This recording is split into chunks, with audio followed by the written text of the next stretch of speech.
വിദ്യാഭ്യാസപരമായ കാര്യങ്ങളിൽ, ഇതിലേത് കാര്യത്തിലാണെങ്കിലും ഏറ്റവും ഫലപ്രദമായിട്ടുള്ള മാർഗമാണ് വിഷ്ണു സഹസ്രനാമം. നിങ്ങൾക്ക് പൈസ ഒന്നും കൊടുക്കണ്ടല്ലോ. നിങ്ങൾക്ക് ഈ ശ്ലോകങ്ങൾ പഠിച്ച് നിത്യവും ജപിച്ചാൽ മതിയാകും. അതിനു വേണ്ടിയിട്ട് വേറെങ്ങും പോകേണ്ട കാര്യമില്ല. തന്നെത്താനെ പഠിച്ച് അത് ജപിച്ചാൽ മതിയാകും. അർത്ഥങ്ങളൊക്കെ പതുക്കെ പതുക്കെ പഠിച്ചെടുത്താൽ അർത്ഥം പറഞ്ഞ് പഠിക്കണം എന്നൊന്നുമില്ല. ഭഗവാൻ എന്താണ് പറഞ്ഞത്? വിഷ്ണു സഹസ്രനാമത്തിലെ ഏതെങ്കിലും 4 നാമങ്ങൾ പറഞ്ഞാൽ പോലും ഞാൻ അവനിൽ പ്രസാദിച്ചിരിക്കും എന്നാണ് ശ്രീഹരി പറയുന്നത്. അപ്പൊ അതുകൊണ്ട് നിങ്ങൾ വിഷ്ണു സഹസ്രനാമം നിരന്തരം ജപിക്കുന്നത് വഴി നിങ്ങളുടെ തേജസ് ഉണ്ടാകും, നിങ്ങൾക്ക് ബുദ്ധിശക്തി ഉണ്ടാകും, നിങ്ങൾ സൗന്ദര്യം ഉള്ളവരാകും, ഭംഗിയുള്ളവരാകും. കൂടാതെ നിങ്ങളുടെ ജീവിതത്തിൽ സർവകാര്യ വിജയവും ഉണ്ടാകും. ഇത് ഞാനിങ്ങനെ പറയുന്നത് കൊണ്ട്, നിങ്ങളിങ്ങനെ കേട്ടിരുന്നത് കൊണ്ട് അങ്ങനെ വിചാരിക്കേണ്ട കാര്യമില്ല. ജീവിതത്തിൽ പ്രയോഗിച്ചാൽ നമുക്കത് മനസ്സിലാക്കാവുന്നതേ ഉള്ളൂ. അപ്പോൾ ഇതിൻ്റെ പ്രാധാന്യം എന്താണെന്ന് വെച്ചാൽ, ഇത് ഭീഷ്മര് പറഞ്ഞതുകൊണ്ട് മാത്രമല്ല, വേദവ്യാസനാൽ എഴുതപ്പെട്ടതുകൊണ്ടും അതുപോലെ തന്നെ ഇതിൻ്റെ സാക്ഷിയായതാരാണ്? ശ്രീകൃഷ്ണ ഭഗവാൻ തന്നെയാണ്. ഭഗവാനാണ്. ഭഗവാൻ അവിടെ നിന്ന് കേൾക്കുകയാണ്. യഥാർത്ഥത്തിൽ ഭഗവാൻ ഇപ്പം എന്താ പറയുന്നത്? ഭഗവത്ഗീത ഭഗവാൻ പറഞ്ഞു അർജുനനോട്. ആ സമയത്താണ്, അല്ലെ, യുദ്ധസമയത്താണ് പറയുന്നത്. പറഞ്ഞു, അർജുനൻ കേട്ടു. ശരി, ഞാൻ യുദ്ധം ചെയ്യാമെന്ന് പറഞ്ഞു. യുദ്ധം ചെയ്തു. അതിനുശേഷം പിന്നീട് അർജുനൻ പറയുന്നുണ്ട് ഭഗവാനോട്, കൃഷ്ണ, അതെ, അന്ന് യുദ്ധഭൂമിയിലെ ചെന്നോട് എന്തൊക്കെ പറഞ്ഞില്ലേ, എന്തൊക്കെയായിരുന്നു അത്, എനിക്ക് ഒന്നുകൂടെ പറയാമോ? അപ്പോൾ ഒന്നും പറഞ്ഞില്ല. ഭഗവാൻ ചിരിച്ചതേ ഉള്ളൂ. അതായത് ആ പറയേണ്ട സമയത്ത് പറഞ്ഞു, അത് ഫലപ്രദമായി. പിന്നീട് അത് പറഞ്ഞിട്ട് കാര്യമില്ല. അതുപോലെ ആ ഭഗവത്ഗീത എന്ന് പറഞ്ഞത് കൊണ്ട് ഉണ്ടായ മാറ്റമാണ് പിന്നീട് അർജുനൻ ഉണ്ടായത്. അതുപോലെ തന്നെ ഭഗവാൻ ഭീഷ്മരെ വളരെയധികം സ്നേഹിച്ചിരുന്നു. കാരണം ഭീഷ്മര് ഭഗവാനെ വളരെയധികം സ്നേഹിച്ചിരുന്നു. അപ്പൊ യുദ്ധം ഉണ്ടാകുന്നതിന് മുമ്പ് തന്നെ ഭഗവാൻ പറയുന്നുണ്ട്, ഞാൻ ആയുധമെടുക്കില്ല, ഞാൻ തേരാളിയായിട്ടിരിക്കുകയുള്ളൂ, ആയുധമെടുക്കില്ല. അപ്പൊ തന്നെ ഭീഷ്മർ എന്ത് ചെയ്തു? ഭീഷ്മർ ഒരു പ്രതിജ്ഞ ചെയ്തു, ഞാൻ ഭഗവാനെ കൊണ്ട് ആയുധം എടുപ്പിക്കും. അപ്പൊ ഭഗവാൻ വളരെ സമർത്ഥനായ ഒരാളാണ്. ഭഗവാൻ ആവശ്യമില്ലാതെ സംസാരിക്കാറില്ല, ആവശ്യമില്ലാത്ത കാര്യങ്ങൾ പറയാറില്ല, പ്രവൃത്തി ചെയ്യാറില്ല. അത്ര മഹാനായിട്ടുള്ള ഒരാളാണ് ഭഗവാൻ. അപ്പോഴാണ് യുദ്ധഭൂമിയിൽ നോക്കിയപ്പോൾ 10 ദിവസം 8 ദിവസം കഴിഞ്ഞിട്ട് ഒന്നും നടക്കില്ല. അർജുനൻ കുറച്ച് അമ്പയും അത് ഭീഷ്മനെ ഇങ്ങനെ തള്ളിക്കളയും. ഇങ്ങനെ കളിക്കുന്ന പോലെ തോന്നി ഭഗവാൻ, ഒരുമാതിരി കളി നടക്കുന്നത് പോലെ. അപ്പൊ ഭഗവാന് ദേഷ്യം സഹിക്കുക വയ്യ, അർജുനൻ ഒന്നും ചെയ്യണില്ല. അപ്പൊ എന്താ പറഞ്ഞിരിക്കുന്നത്? ഭഗവാൻ പറഞ്ഞത് ഞാൻ ആയുധം എടുക്കില്ല എന്നാണ് പ്രതിജ്ഞ ചെയ്തിരിക്കുന്നത്. ഭീഷ്മരാണെങ്കിൽ പറഞ്ഞിരിക്കുന്നത് ഭഗവാനെ കൊണ്ട് ആയുധം എടുപ്പിക്കുന്നതാണ്. അപ്പോഴ് ഭഗവാൻ എന്താ ചെയ്യുക? ഭഗവാൻ വേഗം ആ തേർത്തട്ടിന്ന് ചാടി ഇറങ്ങി അവിടെ താഴെ കിടക്കുന്ന ഒരു പൊളിഞ്ഞുപോയ രഥത്തിന്റെ ചക്രമെടുത്ത് ചക്രായുധമായിട്ട് എടുത്തുകൊണ്ട് പാഞ്ഞെടുക്കുകയാണ് ഭീഷ്മരുടെ നേരെ. അപ്പൊ തന്നെ ഭീഷ്മരെ വലിയ അമ്പൊക്കെ താഴെ വെച്ചിട്ട് പറയും, ഭഗവാനെ വന്നോളൂ, അങ്ങയുടെ കൈ കൊണ്ട് മരിച്ചാൽ എനിക്ക് പുണ്യം കിട്ടും, ചെയ്തോളൂ എന്ന് പറഞ്ഞ് അങ്ങ് നിൽക്കുകയാണ്. വളരെ ശാന്തനായി, സന്തോഷമായി. അപ്പോഴാണ് അർജുനൻ കാലേ പിടിച്ച് വലിക്കുക. അർജുനൻ കാലേ പിടിച്ച് കിടപ്പുണ്ട്, അത് അറിയുന്നില്ല കൃഷ്ണൻ. അപ്പോൾ പറയും, അയ്യോ ചെയ്യല്ലേ, അങ്ങ് എൻ്റെ പേരിൽ അങ്ങയുടെ പ്രതിജ്ഞ തെറ്റിക്കരുതേ, ഞാൻ യുദ്ധം ചെയ്തോളാം, ഭീഷ്മരെയൊക്കെ ശരിയാക്കിക്കോളാം, അങ്ങ് വേഗം വരൂ, മാറൂ എന്ന് പറഞ്ഞിട്ട് അനുനയിപ്പിച്ച് കൊണ്ടുപോവുകയാണ്. അപ്പോൾ സത്യത്തിൽ അവിടെ ആരാണ് ജയിച്ചത്? ഭീഷ്മരാണ് ജയിച്ചത്. ഭീഷ്മര് ചെയ്ത പ്രതിജ്ഞയാണ് ജയിച്ചത്. ഭഗവാൻ ചെയ്ത പ്രതിജ്ഞ ഭഗവാന് പാലിക്കാൻ പറ്റിയില്ല. പക്ഷെ ഭഗവാൻ മനഃപൂർവ്വം അത് ചെയ്ത, മനഃപൂർവ്വം തോറ്റതാണ്. കാരണം ഭഗവാന്റെ പേരെന്താ? വിധേയാത്മാ. ഭഗവാൻ എപ്പോഴും ഭക്തരുടെ വിധേയത്തിലാണ് ജീവിക്കുന്നത്. ഭക്തർ പറയുന്ന പോലെ ഭക്തര് ജയിച്ചോട്ടെ. ഭീഷ്മൻ എൻ്റെ വലിയ ഭക്തനാണ്, ആ ഭക്തൻ പറഞ്ഞ് ശപഥം ജയിച്ചോട്ടെ. ഭഗവാന് തന്നെ അറിയാം, ഭഗവാനല്ല ഭീഷ്മരെ കൊല്ലേണ്ടത്, അർജുനൻ തന്നെയാണ്. അപ്പോൾ പഴയ അമ്പയുടെ പ്രതിജ്ഞയുണ്ട്. അപ്പോൾ ശിഖണ്ണിയായിട്ട് വന്നിടണം, അമ്പയുടെ ശപഥം അവിടെ നടക്കണം. അങ്ങനെ നോക്കുമ്പോൾ കാരണം വെച്ചാൽ ഭഗവാനെ നേരത്തെ ജരാസന്ധനെ വധിക്കാമായിരുന്നു. പക്ഷെ ജരാസന്ധനെ വധിക്കേണ്ടത് ഭീമനായിരുന്നു.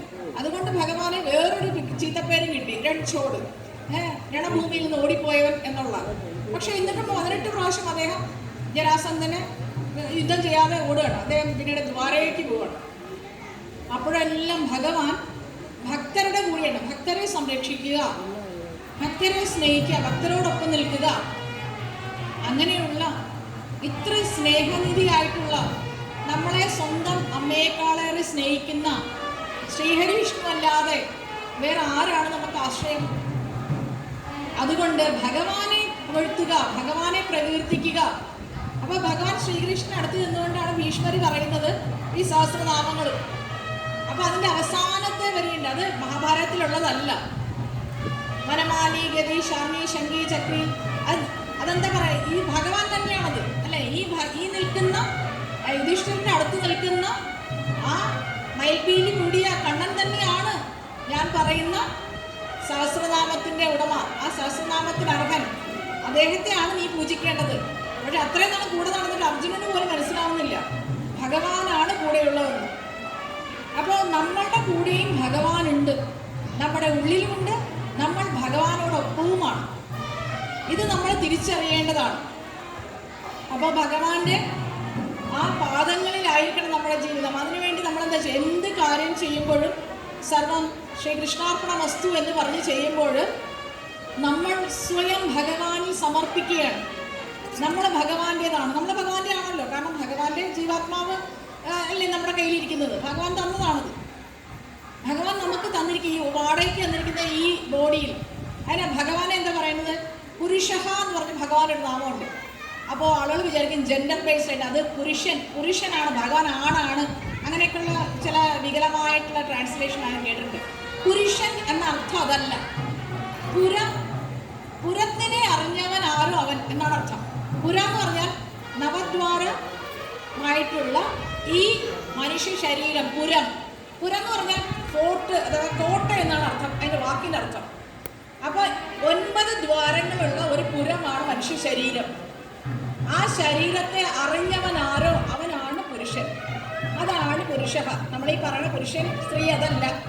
പുരുഷ എന്നുദ്ദേശിക്കുന്നത് അതാണ്. അതുപോലെ തന്നെ ഭഗവാനെ പറയുന്ന മറ്റൊരു പേരാണ് ക്ഷേത്രജ്ഞൻ.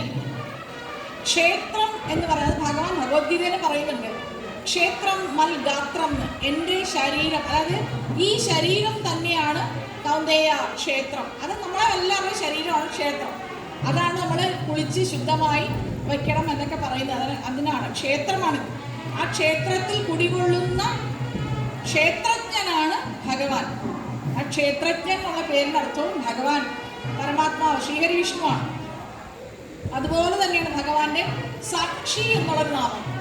ഭഗവാൻ എല്ലാം സാക്ഷ്യം വഹിച്ചുകൊണ്ട് നമ്മുടെ ഉള്ളിലിരിക്കുന്നു. ജീവാത്മാവായിട്ട് നമ്മുടെ ഉള്ളിലിരിക്കുകയാണ്. ആ ഭഗവാനാണ് ഇടയ്ക്ക് നമ്മളോട് പറയും, നമ്മൾ തെറ്റൊക്കെ ചെയ്യുന്ന സമയത്ത് നമുക്കൊരു ഉൾവിളി ഉണ്ടാവാറുണ്ടല്ലേ, അത് ചെയ്യുന്നത് ശരിയാണോ, ഈ പറഞ്ഞത് ശരിയാണോ എന്നൊക്കെ. പക്ഷെ പലപ്പോഴും നമ്മളത് കേൾക്കില്ല.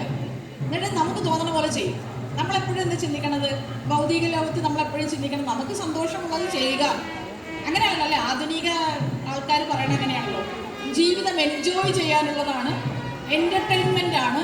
പക്ഷെ എൻ്റർടൈൻമെൻ്റ് എന്ന് പറയുന്നത് ധാർമ്മികമായിട്ടുള്ള രീതിയിൽ ചെയ്യണം എന്നുള്ള കാര്യം മാത്രം ഓർക്കില്ല. എങ്ങനെയൊക്കെ ജീവിതം വഷളാക്കാന്നുള്ളതാണ് എൻ്റർടൈൻമെൻറ്റ് ഇപ്പോഴത്തെ ട്രാൻസ്ലേഷൻ. പക്ഷെ ഇതങ്ങനെയല്ല. ഭഗവാൻ പറഞ്ഞത്, ഭഗവാൻ എപ്പോഴും സന്തോഷത്തിലായിരുന്നില്ലേ? ഭഗവാനെ എപ്പോഴെങ്കിലും നമ്മൾ സങ്കടത്തോടെ കണ്ടിട്ടുണ്ടോ? ചിലർ പറയും സങ്കടം വന്നു കഴിഞ്ഞാൽ പരീക്ഷണമാണ്, ഭഗവാൻ പരീക്ഷിച്ചതാണ്. ഭഗവാൻ പരീക്ഷിക്കാൻ നമ്മളെന്താ ഭഗവാനെ ഗിരിപ്പിക്കുകയോ? ഭഗവാൻ എവിടെയാണ് പരീക്ഷിക്കുന്നത്? ആരാ ഇതൊക്കെ പറഞ്ഞു തന്നത്? ഇതൊക്കെ വെസ്റ്റേൺ ഫിലോസഫിയാണ്, പാശ്ചാത്യരുടെ കാര്യങ്ങളാണ്. ഭഗവാൻ നമ്മളെന്തായി, നമ്മളൊക്കെ കുളത്തിൽ കിടക്കുന്ന മീനും ഭഗവാനെ ചൂണ്ടയിട്ട് ഇരിക്കുകയാണോ ഇങ്ങനെ നമ്മളെ പരീക്ഷിച്ചുകൊണ്ട്? അത് അസംബന്ധമാണ്. ഭഗവാൻ ശ്രീകൃഷ്ണനെ പോലെ ദുരിതങ്ങൾ അനുഭവിച്ചിട്ടുള്ള വേറെ ആരാണ്? കാരാഗ്രഹത്തിലായിരുന്നു ജനനം, അച്ഛനമ്മമാരെ വിട്ടിട്ട് പോയ ബാല്യം, പിന്നീട് അച്ഛനമ്മമാരെ കാണുന്ന എപ്പോഴാണ്? 10 വയസ്സിന് ശേഷമാണ്. എന്നിട്ട് അവരുടെ കൂടെ ജീവിക്കാൻ പറ്റുന്നുണ്ടോ? പിന്നെയും പോവുകയാണ്. ജീവിതം മുഴുവൻ പാലായനമാണ് അദ്ദേഹത്തിൻ്റെ. ഒരിക്കൽ പോലും കരഞ്ഞിട്ടില്ല അദ്ദേഹം.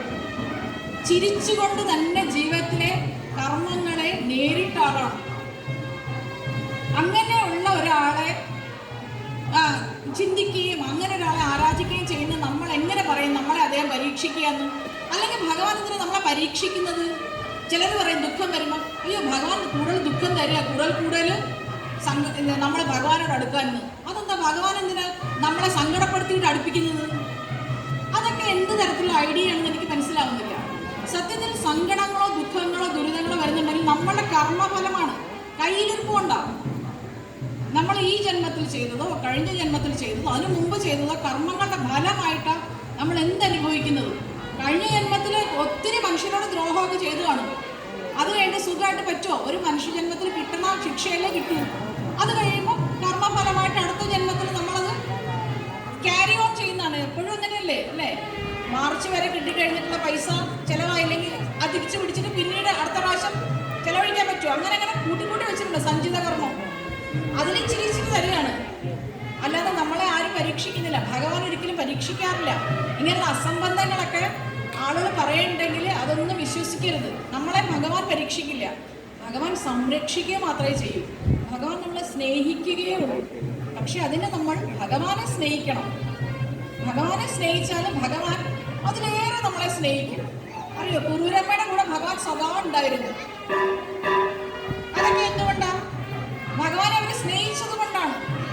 നമ്മൾ ഭഗവാനെ സ്നേഹിക്കുമ്പോൾ ഭഗവാൻ നമ്മളെന്ന് കാതോർത്താൽ മതി. ഭഗവാന്റെ ചിലങ്കയുടെ ശബ്ദം കേൾക്കാം. നമ്മളൊന്ന് പ്രാർത്ഥിക്കുമ്പോൾ ഒന്ന് നോക്കൂ.